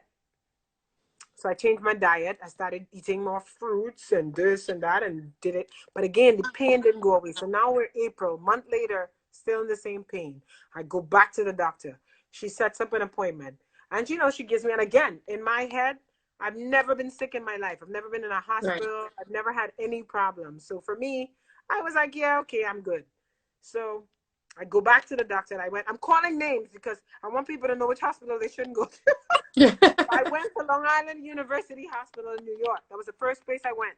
And they did a thing on my stomach and they took pictures. And then I got home and they told me, you know what? The machine had a malfunction. You need to come back. I'm like, what kind of? So I go back again and I do it again. Now I'm waiting for them to send the results to my doctor to tell me what they saw. Nothing. I haven't heard anything. I'm calling because the pain's still there. And then my stomach started to grow. Like, I mean, grow. I was like your size, Kerra, and my stomach was doing this and growing, and I didn't understand what the hell that was. I was like, yo, what is this? No, remember I said April, right? April. Labor Day, September came around, and no one had called me back. LIU had not yet called to say they didn't send the results to my doctor, and I kept calling them, and they're saying this and blah blah blah blah. Now I knew something was wrong because when I went in for them to check my stomach, right? They had some interns training, and one of them said, "What's that right there?" So I knew something was there, but I had no idea what it is. It could have been nothing. I asked, and the person who attended me said, we'll get back to that. It's not that I'm not allowed to say anything to you, but you'll be fine. That's what she told me. I said, okay. So I go now, and I tell my doctor, I say, well, I need to understand what's happening. September, I'm supposed to go on the road, and I can't go because I'm in pain. I'm laying in bed in pain. So now, my birthday is October 5th. My doctor sent me to Methodist Hospital and said, you should go there. So I go there, and I meet this doctor, Dr. Haratz. I go to the wrong place, and I'm sitting there waiting. My best friend Nayla went with me, and we're downstairs waiting. And they say, oh, no, you're in the wrong place. So now I get upstairs, and they tell me, Dr. Haratz ain't seeing nobody else in the day. I said, listen to me. First of all, nobody didn't tell me he was up here, and you're going to see me today. The nurse goes in, talks to the doctor. She said, okay, fine. He'll see you're the last person. I go in. This man puts the thing on my stomach and does the screen and spins it. And I'm looking at this screen, and he said, you see all those things right there? I said, what? He said, I'm 99% sure you have cancer. I'm looking at him like, what? Now, all I'm thinking is, what? Like, how? Because I had never been sick. And they say, yeah, just go. So I go, and I say, you sure? He said, yeah. And, I'm sitting there, and I don't want to cry, because now I'm thinking about all kinds of things. My first thought was, how do I tell Sean this? Because, people don't know, Sean and I were married at the time, and Sean lost his mom to cancer. And my thought was, well, how do I now go tell this boy that I just got married to? Well, yeah, I have cancer too. And then I'm thinking about my mom and my dad. How do I tell them? How do they deal with, like, what do you do? And I'm thinking about them, and I'm not really thinking about me, to be honest. I'm just thinking about how they deal with the news. It's like somebody who dies. You die, you don't know what's going on, but your family, everyone else is affected. Missing you. So I'm thinking about them. I'm thinking about how hard that is for them.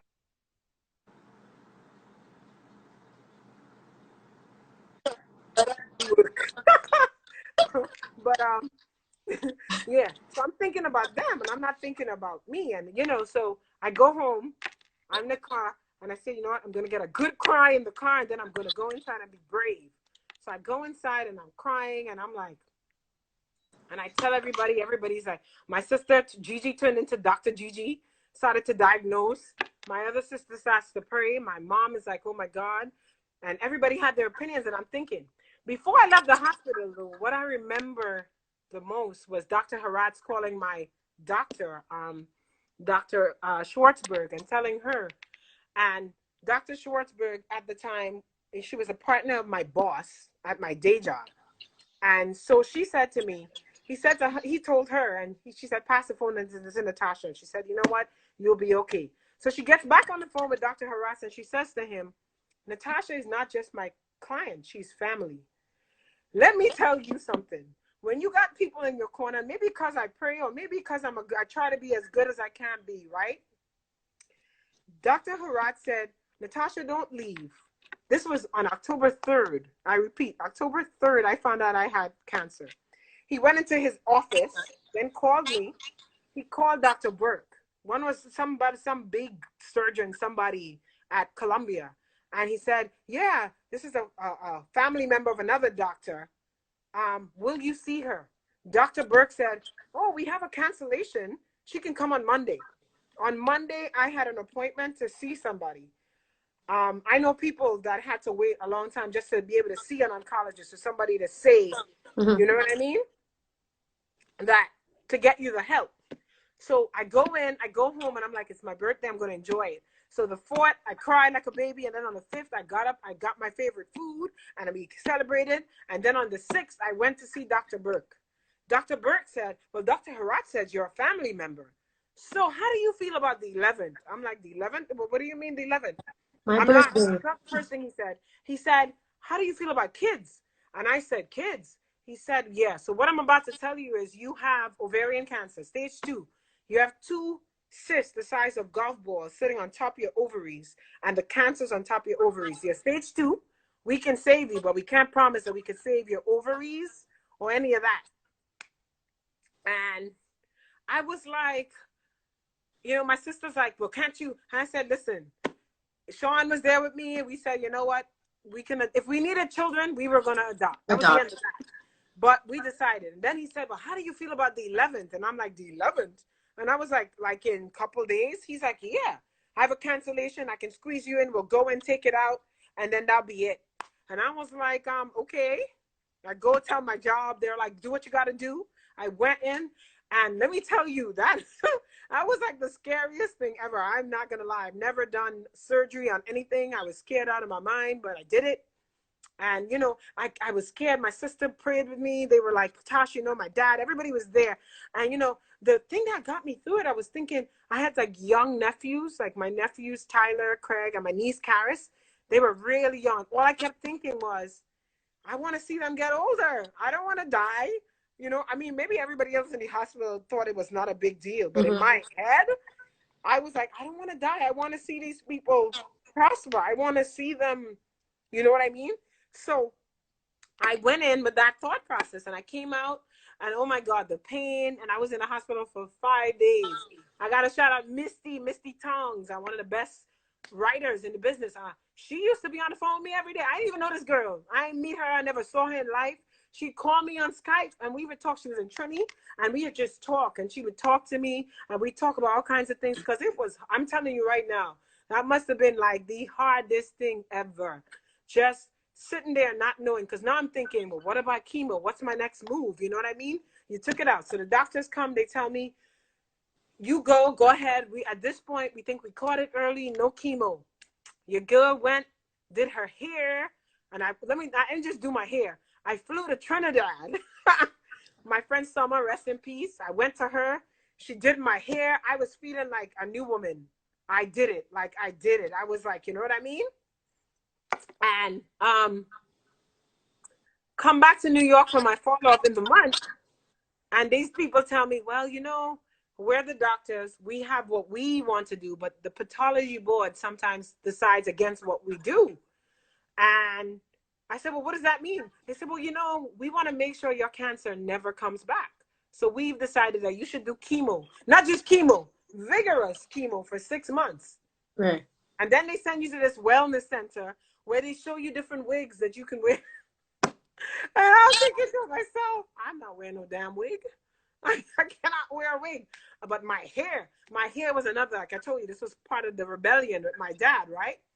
Like, Mom, I said to myself, this is not just a hairstyle. This is me. This is my strength. This is the time I stood up to my dad when he told me, cut your hair. How am I going to cut my hair? I said, you know what? So Saturday, I called my friend Mark. I grew up with Mark Pilgrim. He was a barber. And I said, Mark, I need you to come to my house. I didn't tell him what it was for. I just told him, come to my house. I went in the bathroom, and I cried and cried and cried.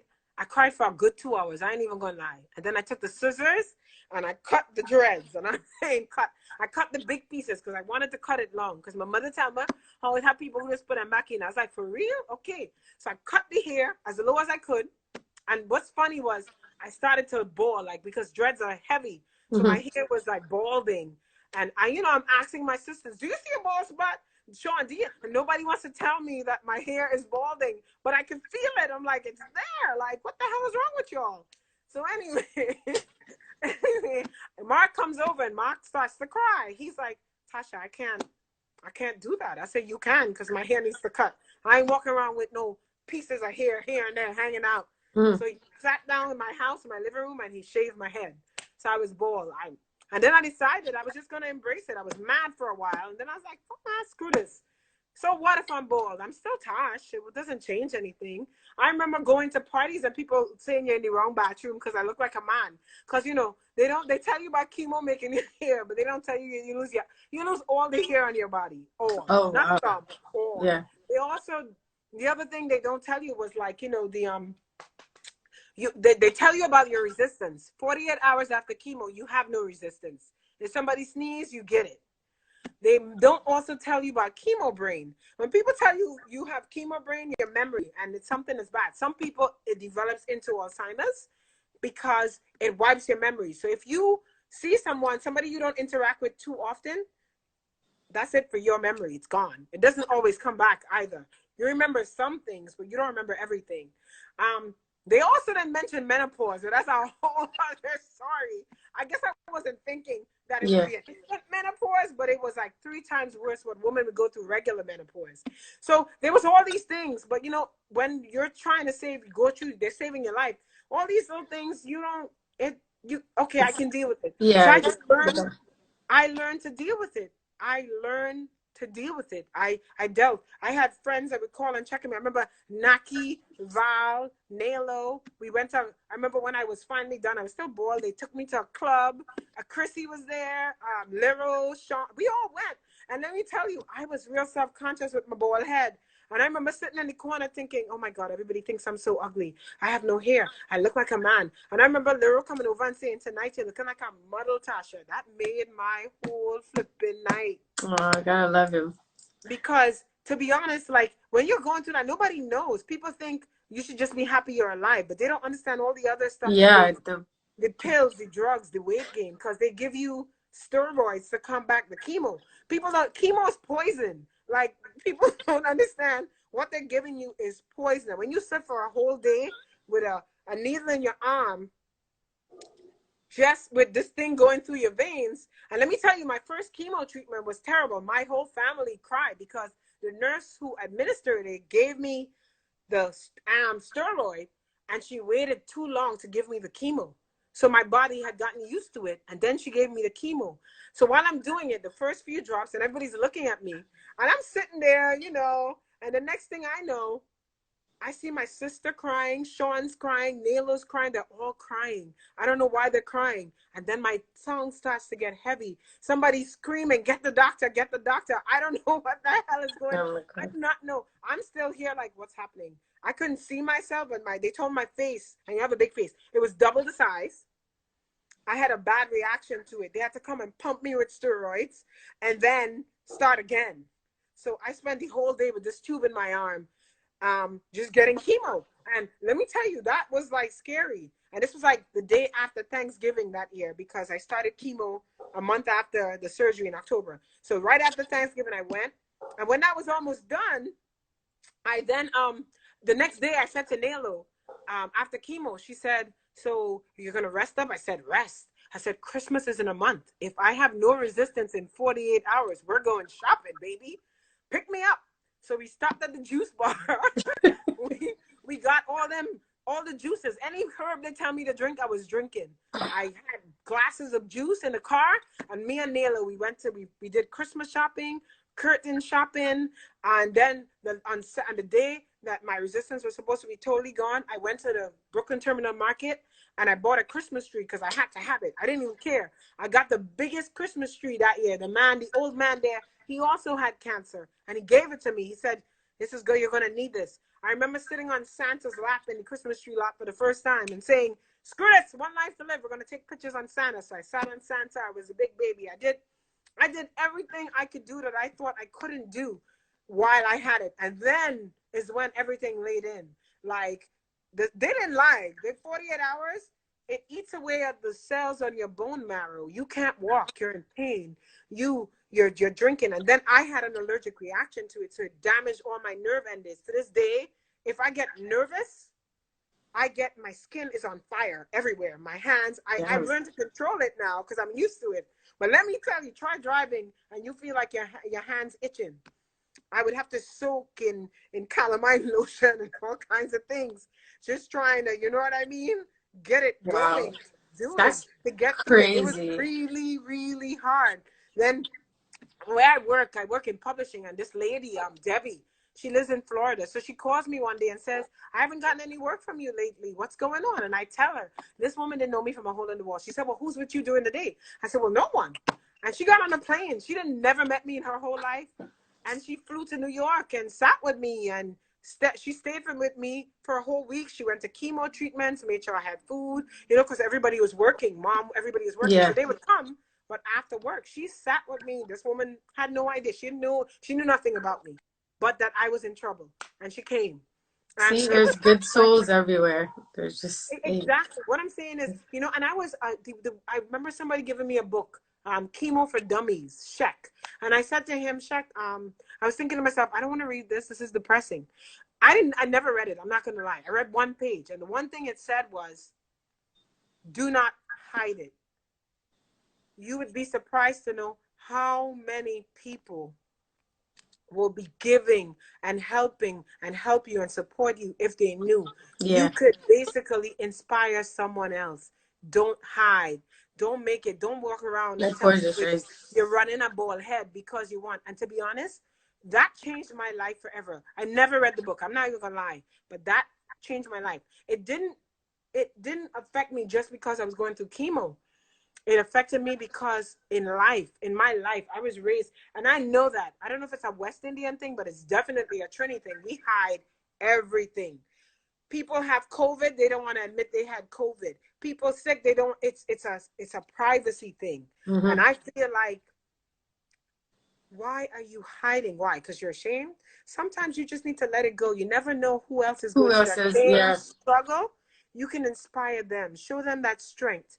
So I decided that I wasn't going to hide anymore. There was going to be no wigs. I was going to go out there. When people asked me, I was going to tell them what I had. And so be it.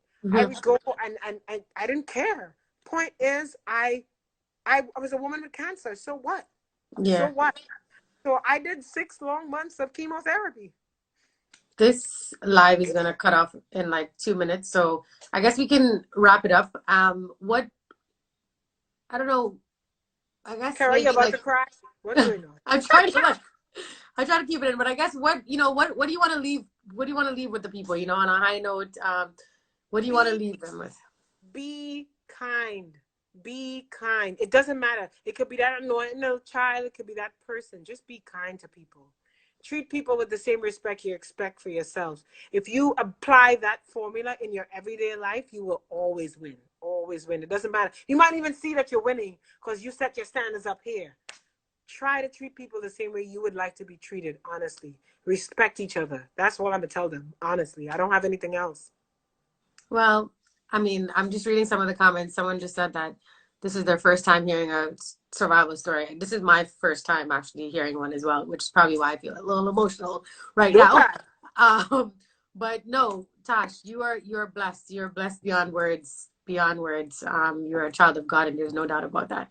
So continue to walk in your light and walk in your purpose, and continue to share your light with the world, and continue to just keep being true to yourself and being genuine, because I think that a lot of people on this live that came on, and even when they see it, I know some people were asking if they can watch this again. It'll be up for 24 hours, so just check my page at Kerra Denel. Follow me, follow Tashi Andrews. We have a lot of other folks that will be on Plugged In, just sharing stories about themselves. But Tosh, God bless you always. I'm so proud to call you my friend and my sister.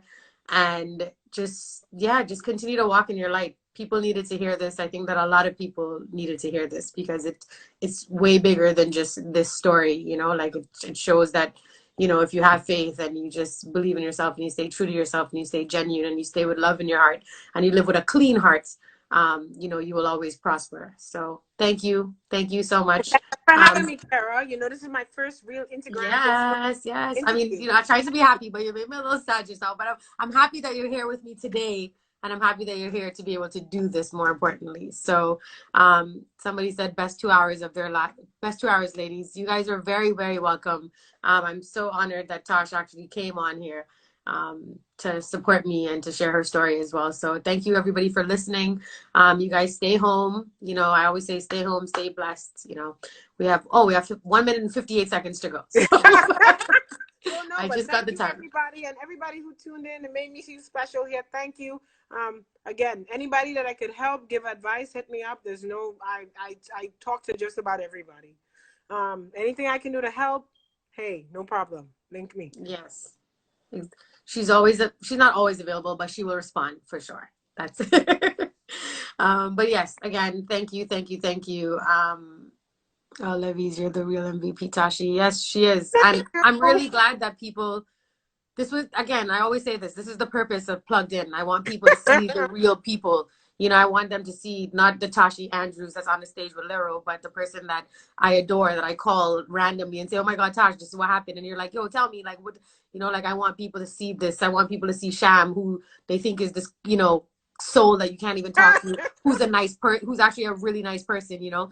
Like, I want people to see you guys for who you are, and not judge you based on what they think you are, because you guys have so much to share.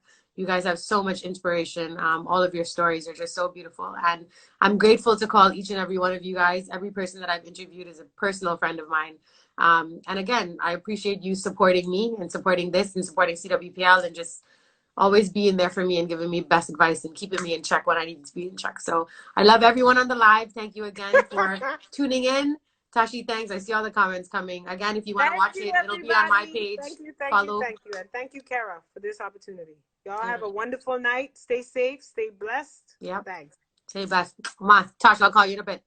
Yes, ma'am. Love Bye. you guys. Stay blessed. Good night. Bye. Bye.